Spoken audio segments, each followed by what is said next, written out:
Germany में Frankfurt international airport के करीब ही एक गांव है जिसका नाम ट्यूबर है और इस गांव में रहायश पजीर एक बूढ़ी औरत ने फ्रैंकफर्ट इंटरनेशनल एयरपोर्ट के ख़िलाफ़ अदालत में एक केस दायर किया।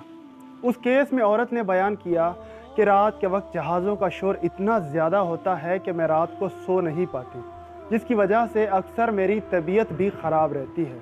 जिस पर जज ने उस बूढ़ी औरत से पूछा कि अब आप क्या चाहती हैं, क्या आप इस शोर के इवज़ एयरपोर्ट इंतज़ामिया से कुछ रकम हासिल करना चाहती हैं या एयरपोर्ट से दूर एक अच्छा सा घर लेना चाहती हैं। जिस पर उस बूढ़ी औरत ने जवाब दिया कि ना तो मुझे पैसों की ज़रूरत है और ना ही मैं अपना गांव छोड़कर कहीं और जाना चाहती हूं।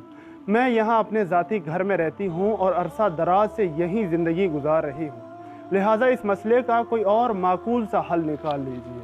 औरत की इस बात से एयरपोर्ट इंतज़ामिया को बड़ी परेशानी लाहक हुई कि अब इस मसले का क्या हल हो सकता है। ना तो औरत यहाँ से जाना चाहती है और ना ही इतने बड़े एयरपोर्ट को किसी और जगह मुंतकिल किया जा सकता है।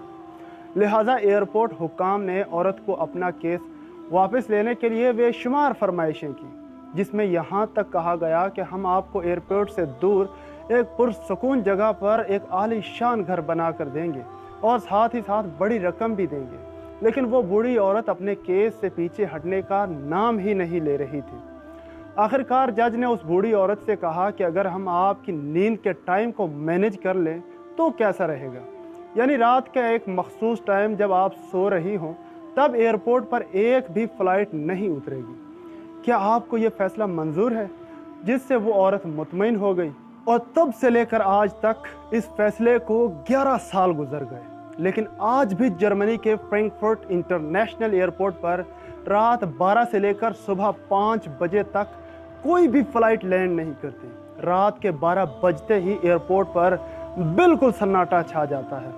ये है वो इज़्ज़त, वो मुकाम और वो इंसाफ जो जर्मनी अपने टैक्स पेयर लोगों को देता है।